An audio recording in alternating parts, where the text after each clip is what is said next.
La mayoría de las personas jamás será pobre por falta de dinero. Será pobre por haber interpretado mal la realidad. Existe una razón inquietante por la cual algunos hombres parecen atraer oportunidades como si obedecieran a una ley invisible, mientras otros repiten esfuerzos hasta el agotamiento y solo reciben silencio. No es suerte, no es fe ciega, y definitivamente no es trabajo duro, en el sentido común que te enseñaron. Napoleon Hill pasó décadas entrevistando a los hombres más ricos y influyentes de su época. Sin embargo, lo que pocos saben es que la raíz más profunda de su concepto de prosperidad no nació en la industria, sino en una lectura obsesiva y peligrosa de las palabras de Jesús. En este video, no hablaremos de religión superficial ni de frases motivacionales recicladas. Aquí descifraremos un principio mental, psicológico y espiritual, aplicable de forma práctica, que puede cambiar la forma en que tomas decisiones, gestionas tu energía y te relacionas con el poder. Si comprendes este principio, dejarás de perseguir la prosperidad y empezarás a moverte en el mismo campo donde ella ya existe. Quédate hasta el final para comprender cómo aplicar este principio de forma consciente. El silencio. Antes de que cualquier imperio caiga, hay silencio. Antes de que cualquier hombre ascienda, también. Napoleon Hill descubrió algo perturbador. Jesús jamás habló de prosperidad como una acumulación externa, sino como una consecuencia inevitable de un orden interno. Y esta idea, cuando se entiende mal, se convierte en un veneno, pero cuando se comprende en profundidad, actúa como una llave. Jesús dijo, el reino de Dios está dentro de vosotros. Hill leyó esa frase como un mapa psicológico, no como un dogma religioso. El choque inicial es este. Más del 80% de las personas que persiguen dinero activamente viven en un estado mental que bloquea la prosperidad. Estudios modernos, en psicología cognitiva, muestran que, cuando la mente opera desde la escasez, el cerebro entra en un modo de supervivencia que reduce la percepción de oportunidades, limita la creatividad y distorsiona la evaluación del riesgo. La Universidad de Stanford lo describe como tunneling cognitivo. Ves menos, eliges peor, reaccionas tarde.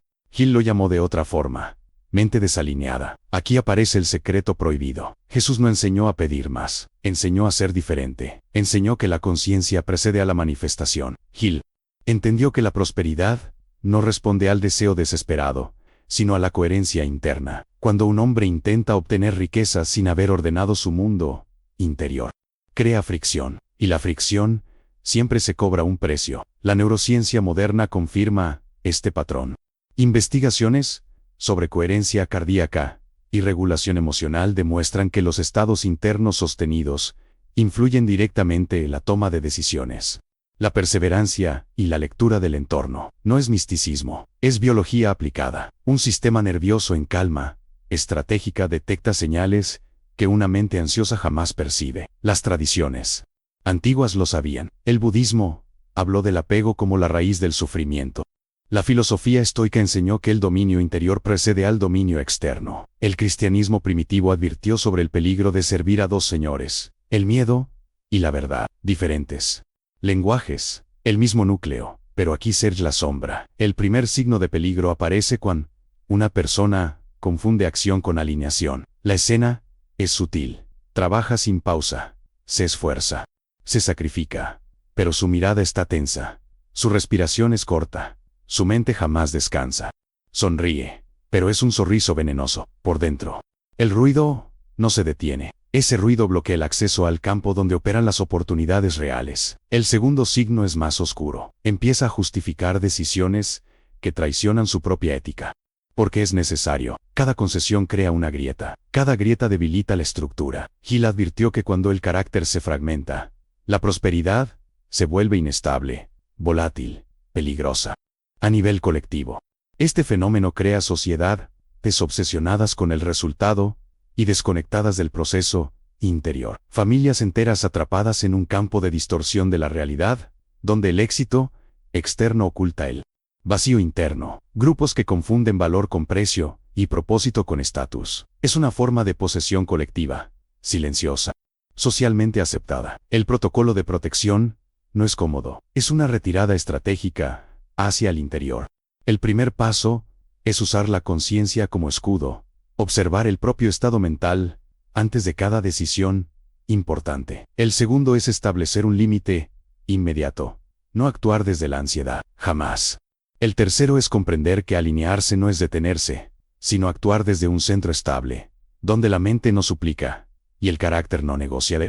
El clímax es incómodo, porque revela una verdad que pocos quieren aceptar. La prosperidad huye de quien la persigue con desesperación, y se aproxima a quien ha ordenado su sombra. Lo que Gil aprendió de Jesús no fue cómo ganar más, sino cómo no perderse en el intento. Y cuando esa comprensión emerge, ya no hay ruido, solo un eco profundo, resonando en el abismo de la conciencia. Antes de que un hombre fracase, se desconecta. Antes de que pierda dinero, pierde dirección. Antes de que se hunda, olvida por qué existe. Napoleon Hill comprendió algo que la mayoría de las personas jamás tolera escuchar. La prosperidad responde al propósito del mismo modo que el hierro responde al imán, no como metáfora poética, sino como principio operativo de la mente humana. Y esta comprensión nació, nuevamente, de una lectura incómoda de Jesús. Jesús no hablaba de objetivos pequeños, no hablaba de comodidad, hablaba de misión. El que quiera salvar su vida, la perderá, pero el que la pierda por causa de la verdad, la hallará. Hill tradujo esto a lenguajes psicológico. Una mente centrada solo en sí misma se vuelve débil, errática y fácilmente manipulable. Una mente anclada a un propósito mayor se vuelve peligrosa y poderosa. El choque inicial es brutal. Investigaciones modernas en psicología del comportamiento indican que las personas con un propósito claro y trascendente presentan niveles significativamente más altos de resiliencia, claridad decisional y tolerancia al riesgo. Estudios de la Universidad de Michigan y Harvard confirman que el cerebro interpreta el propósito como una señal de coherencia interna, reduciendo la entropía mental y aumentando la capacidad de foco sostenido. Hill lo llamó Definitions of Purpose. Jesús lo llamó vocación. La neurociencia lo llama alineación neural. Aquí sería el secreto psicológico prohibido. El dinero no persigue a quien quiere dinero. Sigue a quien está comprometido con algo mayor que él mismo. Cuando la mente se orienta exclusivamente al beneficio personal, entra en conflicto interno. Pero cuando se orienta a servir, crear, construir o transmitir algo que la trasciende, se activa un campo mental diferente. Este campo es casi invisible, pero sus efectos son concretos.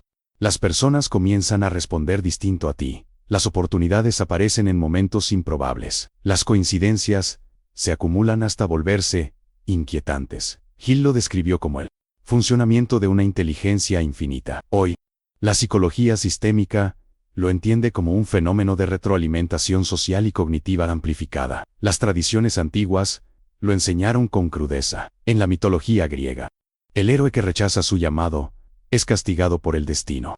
En el taoísmo, el hombre que no fluye con su naturaleza se desgasta. En el cristianismo primitivo, el siervo que entierra su talento es condenado no por maldad, sino por omisión de propósito. Pero hay señales de alerta, y son silenciosas. La primera escena es conocida: una persona exitosa, que despierta sin energía, que posterga decisiones importantes, que vive esperando el fin de semana como única recompensa. Su prosperidad es funcional, pero su espíritu está ausente.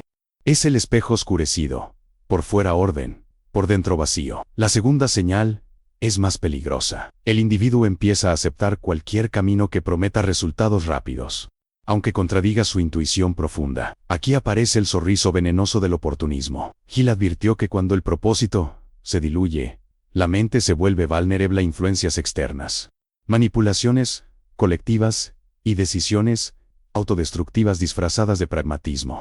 A nivel colectivo, este fenómeno genera sociedades enteras sin dirección, grupos humanos atrapados en campos de distorsión de la realidad, donde producir reemplaza a significar, familias que heredan no solo hábitos, sino frustraciones no resueltas, organizaciones que prosperan financieramente mientras colapsan moralmente. Es una forma de posesión colectiva, donde nadie recuerda por qué empezó. El protocolo de protección exige valentía. El primer paso es usar la conciencia como escudo, identificar si tus acciones diarias responden a tu propósito o solo a tu miedo. El segundo es imponer un límite inmediato, rechazar oportunidades que te alejan de tu centro, aunque prometan ganancias rápidas. El tercero es la retirada estratégica, silencio, reflexión y reconfiguración del rumbo interno. Gil fue claro. Aunque pocos lo escucharon, un propósito definido, actúa como un filtro natural, elimina distracciones, atrae aliados, expulsa lo que no resuena. Jesús lo expresó de forma más inquietante. Por sus frutos los conoceréis. El clímax de este principio es inspirador, es perturbador, porque revela que muchos no fracasan por falta de talento, sino por haber traicionado, poco a poco, su llamado interior. Cuando el propósito se pierde, la prosperidad se convierte en una carga. Cuando el propósito se recuerda, incluso la escasez se vuelve transitoria.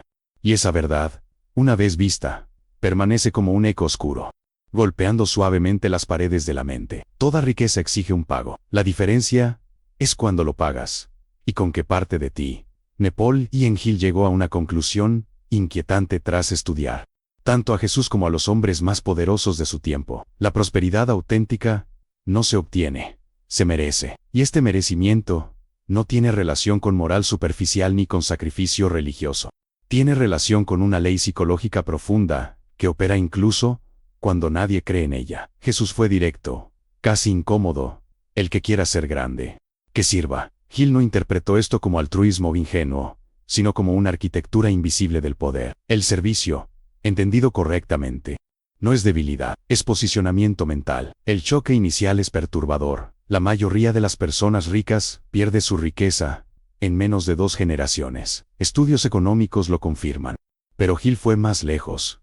Afirmó que esto ocurre porque la mente que acumula sin servir se desconecta del flujo que la sostuvo. La prosperidad sin servicio crea un vacío interno que termina colapsando. La estructura externa. La ciencia moderna valida este patrón desde otro ángulo. Investigaciones en psicología social y neuroeconomía muestran que los cerebros orientados al valor colectivo desarrollan mayor inteligencia emocional, mejores redes de cooperación y una percepción más precisa del entorno. El servicio activa circuitos neuronales asociados a propósito, regulación emocional y pensamiento estratégico de largo plazo. Aquí emerge el secreto prohibido. Servir no es dar, es sintonizar. Cuando una persona sirve desde la conciencia, se coloca en una frecuencia donde los problemas de otros se vuelven oportunidades legítimas. Jesús resolvía necesidades. Gil enseñó a identificarlas. Ambos hablaban del mismo principio desde lenguajes distintos. Las tradiciones antiguas ya lo sabían. En el hinduismo, el karma yoga enseña la acción correcta sin apego al resultado. En el estoicismo, el deber hacia la comunidad define la grandeza del individuo. En el cristianismo primitivo, el pan compartido era símbolo de supervivencia colectiva, no de caridad. Pero la sombra aparece rápido. La primera señal de peligro es el servicio performativo. Personas que aparentan ayudar, pero internamente buscan control, validación o superioridad moral. La escena es tensa, palabras suaves, intenciones duras. Gil advirtió que este tipo de servicio genera resistencia invisible. La prosperidad llega, pero envenenada, inestable, condicionada. La segunda señal es más silenciosa. El individuo empieza a medir cada acción solo en términos de ganancia personal. Ya no pregunta, ¿qué problema resuelvo?, sino ¿qué obtengo? Ese cambio parece pequeño, pero crea una ruptura interna. El carácter se fragmenta, el flujo se debilita, el silencio mortal comienza a instalarse a nivel colectivo. Esta distorsión crea sociedades funcionales pero vacías. Empresas que explotan, sistemas que consumen, líderes que acumulan sin comprender por qué todo se vuelve frágil. Es una forma de posesión colectiva, donde el beneficio inmediato reemplaza al sentido. Y el poder se ejerce sin raíz. El protocolo de protección es exigente. El primer paso es usar la conciencia como escudo. Identificar si tu trabajo real resuelve un problema auténtico. El segundo es establecer un límite inmediato. No construir prosperidad sobre la manipulación emocional de otros. El tercero es la retirada estratégica. Redefinir tu aporte al mundo antes de redefinir tus objetivos financieros. Gil fue claro en sus escritos más ocultos. La riqueza que no mejora vidas termina erosionando al que la posee. Jesús lo expresó de forma aún más severa.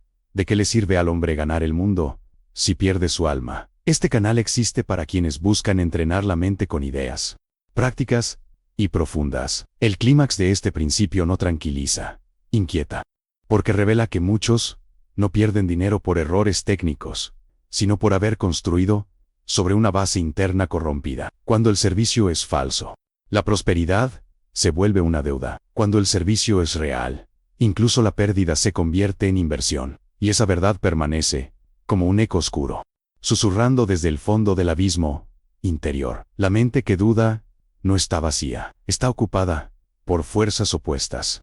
Napoleon Hill observó un patrón inquietante en miles de personas que afirmaban creer en la prosperidad, en Dios o en el éxito, pero vivían atrapadas en ciclos repetidos de escasez. El problema no era la falta de fe, era la fe fragmentada. Y fue nuevamente en las palabras de Jesús donde Hill encontró la explicación más peligrosa. Jesús fue implacable. Un reino dividido contra sí mismo no puede permanecer. Hill leyó esta frase como una advertencia psicológica, no solo espiritual.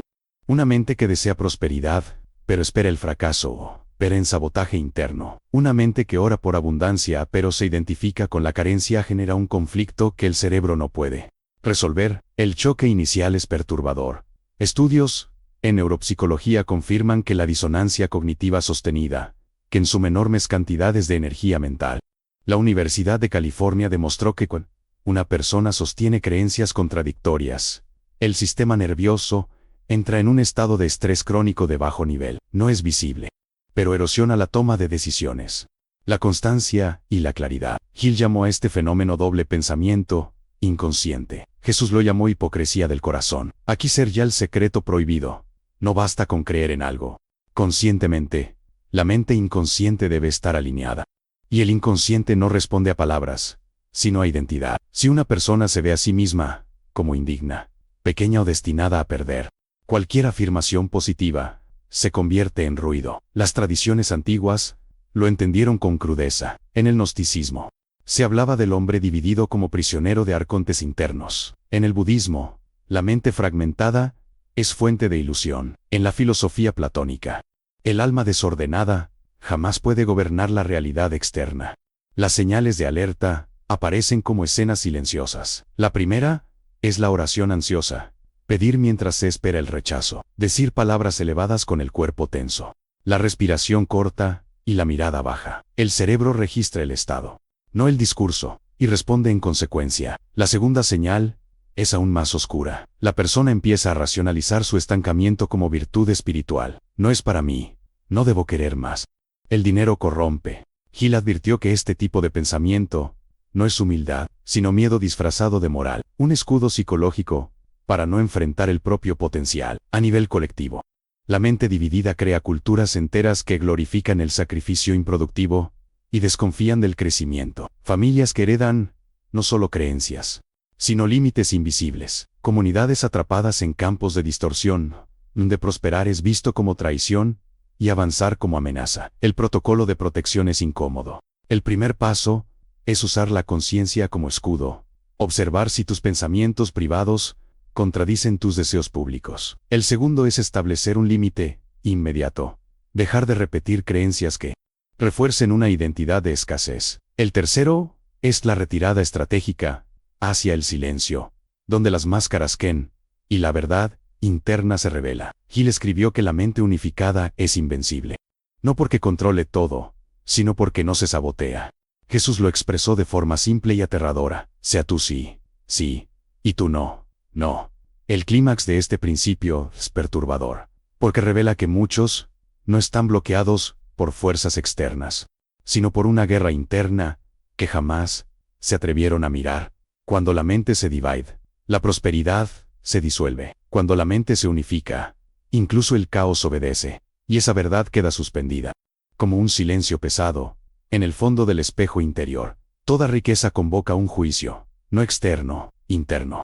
Napoleon Hill comprendió, quizá demasiado tarde, que la prosperidad no es solo una recompensa, es una prueba psicológica y espiritual. Y fue nuevamente en las palabras de Jesús donde encontró la advertencia más oscura de todas. No una promesa, una amenaza velada. Jesús habló del talento enterrado, del siervo negligente, del administrador infiel. Historias simples en apariencia, pero brutalmente precisas en su diagnóstico. El hombre no es juzgado por lo que posee, sino por lo que hace con lo que se le confía. Hill leyó esto como una ley mental inevitable. La prosperidad amplifica lo que ya eres, nunca lo corrige. El choque inicial es inquietante. Estudios modernos en psicología de la personalidad demuestran que el aumento repentino de poder o recursos intensifica rasgos preexistentes, no transforma al individuo, lo desnuda. La Universidad de Columbia lo describe como amplificación del yo. La riqueza actúa como un reflector brutal sobre la sombra. Aquí emerge el último secreto prohibido.